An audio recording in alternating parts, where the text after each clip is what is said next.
Amigas y amigos, señoras y señores, damas y caballeros, tengan muy, pero muy buena tarde. Sean bienvenidos a Conexión Académica. Mi nombre es Edgar Hernández Morales. Hoy vamos a platicar con el doctor René Santizo Fión.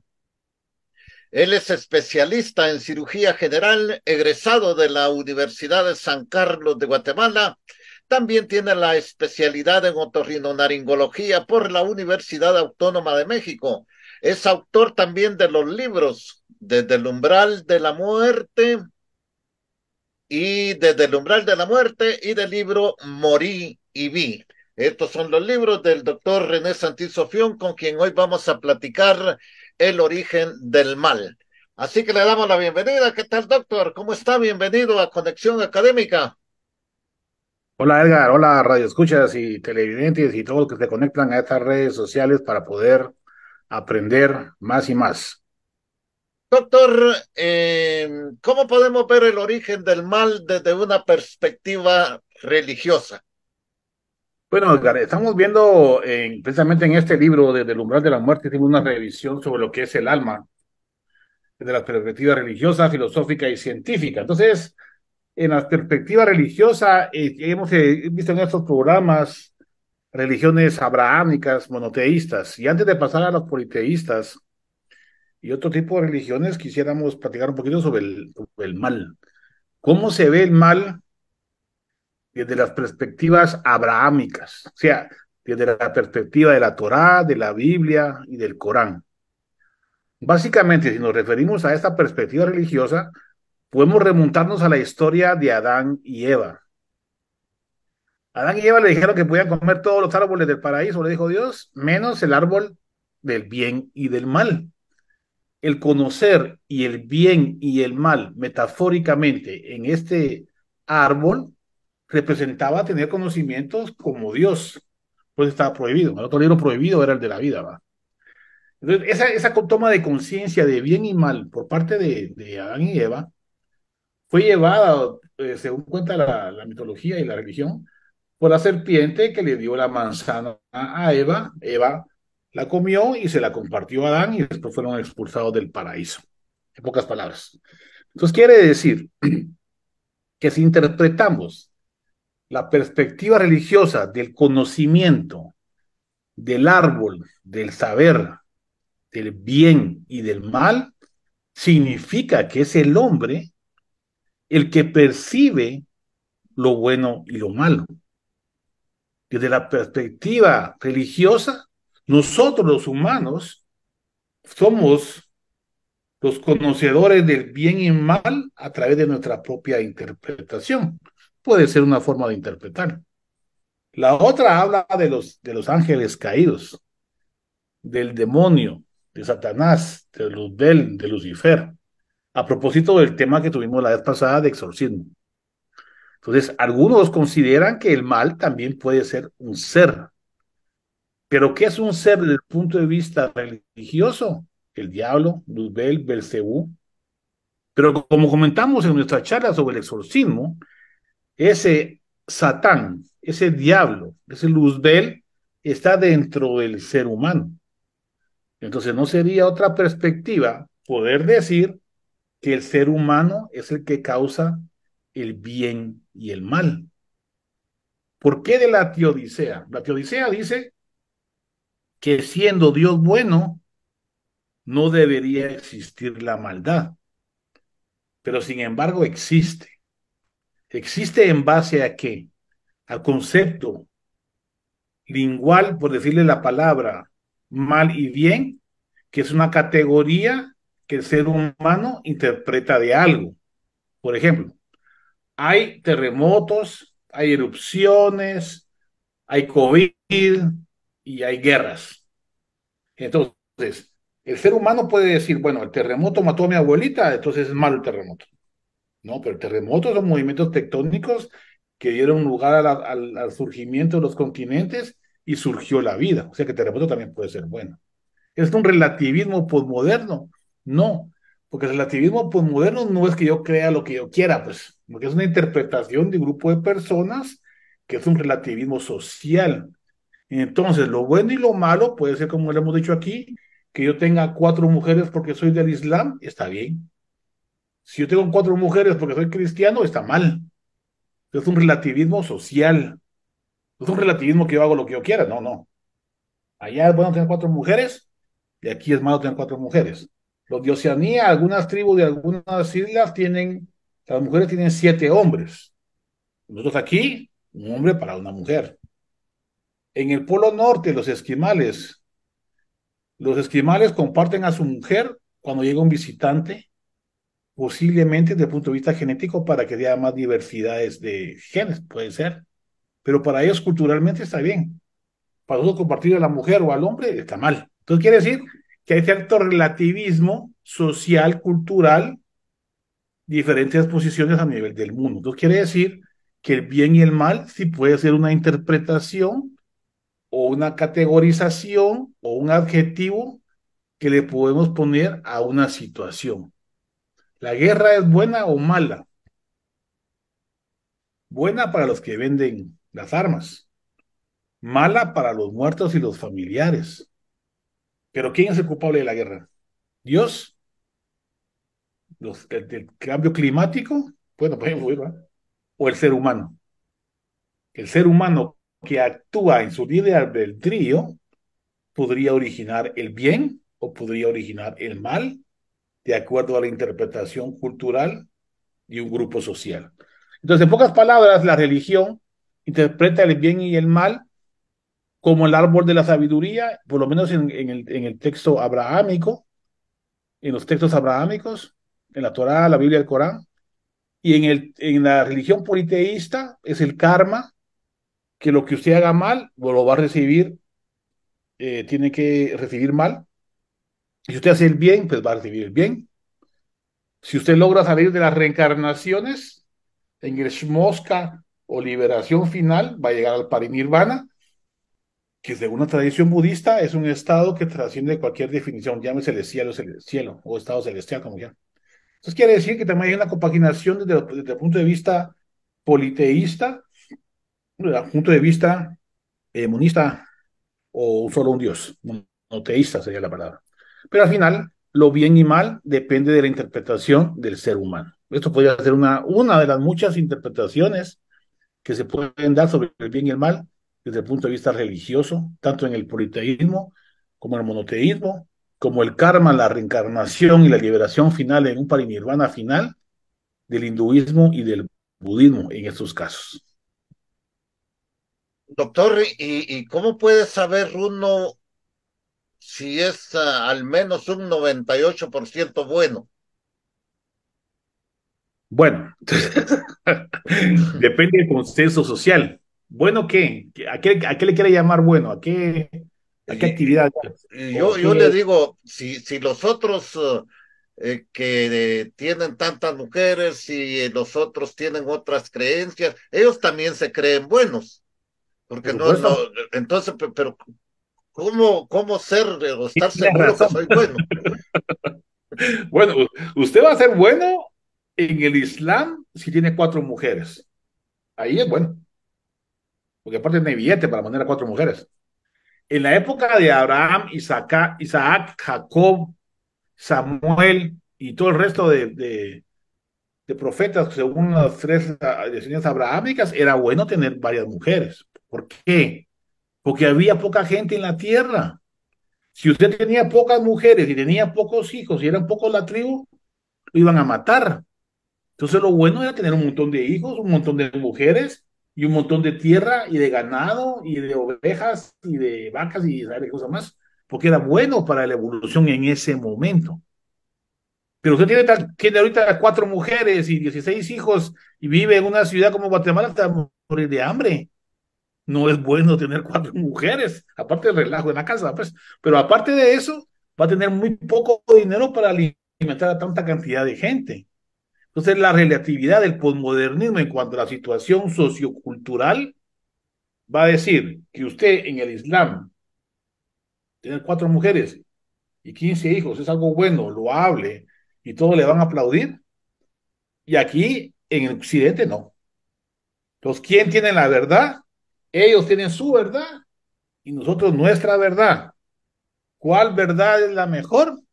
La que sea mejor interpretada en el ámbito sociocultural, porque así van a vivir más, como le dijo Dios ¿a quién fue? A Moisés, que tendrá no sé cuántos miles de hijos. Abraham fue, porque Sara, su mujer, ya estaba viejita, no podía tener hijos. Y Agar, que era una joven egipcia, tuvo su hijo Samuel, y pues después tuvo a Isaac con Sara. Entonces le dijo Dios que iba a tener hijos como las estrellas del cielo. Quiere decir eso que ellos necesitaban multiplicarse para hacer un grupo sociocultural grande, tener poder y transmitir la idea del Dios monoteísta al pueblo de Israel y las 12 tribus del pueblo de Israel y a Ismael y a todas las tribus del Islam. Esa fue la división. Agar con Samuel Islam, Isaac con Sara y los dos con Abraham. Cada quien interpretó su situación y para ellos muchas mujeres y para nosotros pocas mujeres. Entonces, ¿quién tiene la verdad? Cada quien dependiendo de su situación. Entonces, no hay una verdad absoluta, solo Dios. Y ahí son verdades relativas. Pero, sin embargo, lo que dice la filosofía es que ahora tenemos que entender que aunque sean verdades relativas, son verdades que se usan. Porque usamos el español. Si no, no podemos platicar. Entonces, no es una Doctor, verdad absoluta, doctor, ¿y ¿no? podría ser que para que una persona sea mala o para que alguien sea malo, es que haga un daño, por ejemplo, matar sin alguna razón, matar por solo quitarle, robarle solo por tenerlo yo? eh, Podría ser por ahí que eso es la maldad. Claro, porque eso lo traemos genéticamente y evolutivamente. Los primeros textos legales, el código de Hammurabi decía ojo por ojo y diente por diente. Si usted hace mal, pues va a tener que pagar. Esos fueron los primeros instintos naturales del ser humano en cuanto a la empatía. Y lo escribieron en piedra. Ahí están todos los monumentos de Sumer y toda esa parte de ahí entre Tigris y el Éufrates, donde estuvo Adán y Eva supuestamente. Quiere decir que esas normas legales están intuitivamente. Entonces, el amar al prójimo es algo intuitivo. Yo no puedo querer matar al otro porque el otro también me puede matar a mí. Entonces, para sobrevivir necesitamos ayudarnos. Para ir a cazar un mamut tenemos que ir todos a cazar un mamut para comer todos en la sabana africana. Entonces, empáticamente, nosotros no somos ni buenos ni malos al nacer. Es otra cosa que es un mito. No, no somos ni buenos ni malos. Lo que somos empáticos. Y de acuerdo a la situación que hablábamos, vamos a agruparnos en una tribu para protegernos y poder alimentarnos, poder reproducirnos y podernos sobrevivir. Entonces, ahí está la norma y lo bueno y lo malo. Si hay una tribu igual que nosotros y quieren una tierra, tenemos que pelear para ganar la tierra. ¿Y eso es bueno o malo? Pues depende de las circunstancias y de las oportunidades. Entonces, por eso lo bueno y lo malo es una interpretación mental del ser humano que le pone una categoría a algo. Entonces, lo que dice este Marcus Gabriel ahora dice que él piensa que sí debe haber una moral universal, dice él, ¿va? Porque, por ejemplo, Aristóteles estaba a favor de la esclavitud. Entonces él dice, bueno, pero estaba mal desde que Aristóteles fue Aristóteles hace 1500 años. Pues depende, ¿va? Porque para él, si trataba bien a los esclavos y era buena gente y buena onda y le servían en el aspecto cultural en su sociedad en esa época, era aceptado el esclavismo, pues. Es más, todavía, siglo XX todavía hay esclavistas, todavía hay esclavos. En el siglo XVIII no digamos, a los africanos, aquí en Guatemala, a los indígenas, en fin. Entonces, ese tipo de esclavitud es una parte cultural de la época, pero era bueno o malo en esa época, era aceptable. Lo bueno y lo malo dependía de cómo trataban al esclavo. Si lo violaban, lo torturaban y lo lastimaban, eso era dañar al prójimo. Va un poquito más allá de la esclavitud. Entonces, la relatividad de la verdad es lo que es el posmodernismo. O sea, era buena la esclavitud en la época medieval, en la época de los esclavos aquí en Guatemala o en Estados Unidos con el algodón. Si Abraham Lincoln tenía esclavos y fue que liberó a los esclavos, quiere decir que aceptaban ellos dentro de su sociedad tener esclavos. ¿Cómo los conseguían? ¿Cómo los trataban? ¿Cómo los transportaban? Es otra cosa. Pero la interpretación de la esclavitud Depende del aspecto sociocultural, pues, como yo lo interpreto, pues. Entonces, pues igual que lo de las mujeres, igual lo de, qué sé yo, andar desnudo, no, los musulmanes andan, las mujeres como María y los hombres como Jesús y Abraham, pues que se visten así, porque es una tradición milenaria. Pero nosotros aquí mejor andar en pantaloneta con tanto calor, ¿va? Y una playera, porque es cultural, ¿va? Entonces es una gorra y ya estuvo, pero para ellos no va. Entonces, la cultura es importante para definir lo bueno y lo malo. Aunque hay cosas malas universales, a ver, porque lo que pone es que este Marcos Gabriela dice, bueno, es que matar a los niños es malo. Depende, ¿va? ¿Qué piensa Israel ahorita cuando bombardea a Palestina? Efecto colateral. Es malo para nosotros, pero para ellos, un medio para llegar a un fin. Es como los casos de los nazis, ¿va? Ellos, es interesantísimo porque la banalidad del mal, que fue escrita por Hannah Arendt en un libro que se llama Erich en Jerusalén, que es un juicio a un nazi, se da cuenta de eso, ¿va? Cómo la gente hace el mal porque es ya como que hay un nazi que le dice a los patojos alemanes, nunca se dejen cegar por una verdad. Y me quedó impactado en lo que entonces es un documental que hay en Netflix sobre cómo la gente entrevistan a la gente nazi que todavía está viva. Interesante, miren. Y la gente realmente se confunde porque dice, ¿cómo acepté eso si estaba mal?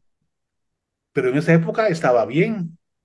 ¿Por qué rompieron los vidrios en la noche de los cristales rotos? ¿Por qué quemaron los libros de Einstein, de Jung y ¿cómo se llama este otro cuate?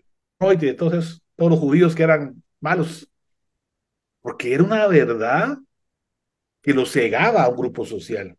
Los nazis mataban judíos porque creían que era bueno y no se ponían a pensar, bueno, en realidad, ¿será que los judíos son igual que nosotros? No, ellos son una raza diferente. Ellos pensaban en la raza aria. Las razas no existen. Sin embargo, su verdad lo cegó. Esa banalidad del mal que dice Hannah Arendt, esa teoría de la estupidez que dice Bonhoeffer, esa invisibilidad que es un mal que dice Mauricio Ferraris, es esa banalidad del mal que la creemos buena, porque en esa época y en ese momento consideramos que es algo culturalmente aceptable, sin ponerme a reflexionar mucho, porque si no voy a estar en conflicto conmigo mismo y qué van a decir mis cuates, ¿va? Si todos los demás están matando a la gente y yo tengo que estar a la parte de ellos porque somos efecto manada, ¿va? Nosotros como somos animales racionales, entre comillas, hacemos lo que hacen los demás, ¿va? Entonces, eso es lo bueno, lo que vamos todos en el bulto ahí, eso es lo bueno. Si nos salimos del bulto nos matan, eso es lo malo, aunque ir con el bulto sea malo, ¿va? Entonces, por eso es que es tan difícil a veces esa interpretación de la banalidad del mal. Doctor, ¿y cómo lo podemos ver desde una perspectiva filosófica?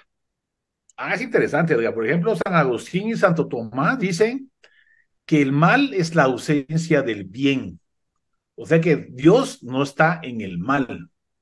El mal es causado por la libertad, el libre albedrío. Entonces podríamos interpretar de Santo Tomás y San Agustín lo que dijimos al principio, que es el ser humano que interpreta la banalidad del mal. El ser humano, como libre albedrío de poder actuar, actúa bien o mal porque es libre de actuar. Pero Dios no está en el mal. Y precisamente en un libro de esos, estoy leyendo eso de los judíos y los nazis. ¿Dónde estaba Dios en Auschwitz? Dijo una vez alguien por ahí. Lo que estaba ahí era el ser humano, no Dios. Porque si Dios hubiera estado ahí, nos lo hubieran matado a los judíos. Quiere decir que la interpretación del bien y el mal está en el ser humano. Lo que yo hago por defender a mi religión puede llevarme a una cruzada al Medio Oriente a matar a los musulmanes. Lo que yo hago por defender mi religión puede llevarme a botar las Torres Gemelas. Lo que yo hago defender mi religión puede ser hacer lo que hicieron el 7 de octubre los de Hamas. Lo que yo hago por defender mi religión puede ir a bombardear toda Gaza con una bomba atómica para matar a los del Hamas. ¿Dónde está lo bueno y lo malo? En la interpretación del ser humano. Si Dios estuviera ahí, no habría guerras, no habrían matanzas, no habrían asesinatos. Sin embargo, hay. ¿Por qué? Porque es el ser humano el que interpreta su verdad sobre la moral y sobre la bondad y la maldad y se ciega, como dijo este judío que me este alemán, este nazi que me pareció fantástico lo que dijo. Dice a los patojos, no se dejen cegar, porque van a comenzar a actuar con la emoción sin la razón. Lo que les puedo agregar a lo que él dijo. Una ideología los puede llevar a matar a gente. Una ideología religiosa puede llevarlos a suicidarse, como pasó en Guyana Francesa, como pasó en África. O se agarraron a balazos como los de Waco, Texas. O se van a suicidar porque viene un asteroide que trae ahí por una ideología, por una creencia que no es cierta. Y suicidarse fue bueno o malo para la gente que se mató y para los familiares que estaban con sus seres queridos suicidados en Estados Unidos en una religión que se llama la Puerta del Cielo. Para los que se suicidaron estaba bien porque se iban a ir al cielo. Para los familiares estuvo mal porque ellos tenían que haber seguido viviendo. Entonces la interpretación del mal y el bien está en la mente que cataloga lo bueno y lo malo dependiendo del contexto social. Y como somos animales sociales y tribales, todo lo que hace la tribu está bien. Porque si no, nos sacan a la tribu y nos matan. Entonces ahí como burritos todos ahí, para que más o menos vayamos en el momento lo bueno o lo malo, de lo que creemos que es lo bueno y lo malo, pues ni siquiera eso existe, porque eso es una construcción mental, un constructo abstracto mental, puede ser el resumen de la interpretación filosófica de lo bueno y lo malo. Todos los Doctor, Agustín, doctor, ya digamos, para ir finalizando, doctor, porque se nos termina el tiempo en conexión y desde una perspectiva científica. es interesantísimo. Hay factores genéticos como el gen MAOA y otro gen que nos predisponen a la maldad. Lo traemos genéticamente. Pero epigenéticamente, la cultura, la religión, los cuidados de la madre y el padre, los cuidados de la sociedad, los cuidados de la escuela nos pueden cambiar y modelar el cerebro. James Fallon hizo una investigación sobre los psicópatas asesinos, que son más o menos del 1 al 5% de la población.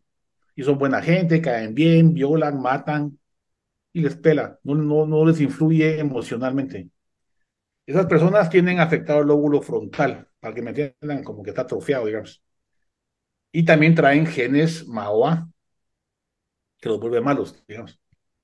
Y este James Fallon tenía el cerebro afectado como psicópata y tenía gen MAOA y los otros genes de la maldad. Sin embargo, es un científico, un neurocientífico, brillante, socialmente aceptable, a él se le va la vara, dice él, pero son cosas de vez en cuando. Quiere decir que la epigenética, los cuidados de alimentar y cuidar a los bebés es sumamente importante.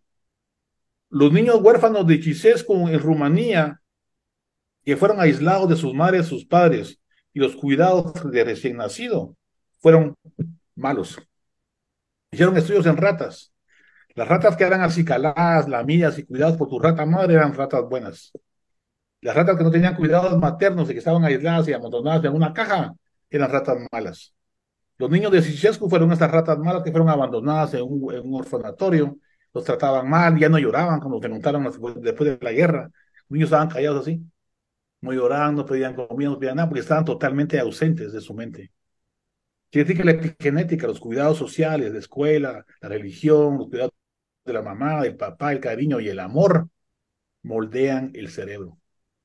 Quiere decir que nosotros somos los buenos y los malos porque podemos cambiar los cerebros si queremos, a través de la ayuda de la religión, de la filosofía, de la ciencia, de la empatía, de dar un abrazo, de dar un cariño, de cuidarnos entre nosotros, podemos cambiar a los buenos y a los malos, a los narcos, a las maras. Esa gente les faltó cariño de niños. Le dieron espalda en lugar de darles un abrazo, decían los muchachos. En lugar de darle la chiche, le dieron espalda. Ese dar la espalda son las consecuencias de nuestra sociedad. Debemos de dar más chiche y más amor y más cariño a nuestros hijos, a nuestros nietos y bisnietos. Entonces sí podemos cambiar la mentalidad humana para ser buenos. Sí se puede. Científicamente demostrado. Bien, doctor, muchísimas gracias por haber compartido todo esto con los oyentes de Conexión Académica y del 92.1 de Radio Universidad, doctor. Muchísimas gracias, se lo agradezco. Y bueno, doctor, muy buenas noches, muchísimas gracias. Los fieles. Aquí está todo.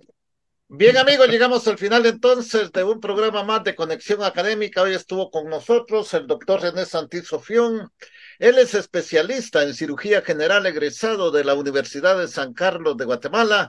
También tiene la especialidad en otorrinolaringología por la Universidad Autónoma de México. Es autor de los libros donde está todo esto que platicamos, desde el umbral de la muerte y del libro Morí y Vi. Ahí están los libros del doctor René Santizo Fión. Muchísimas gracias, doctor. Buenas noches. Bien, amigos, muchísimas gracias por su audiencia. Esto fue Conexión Académica.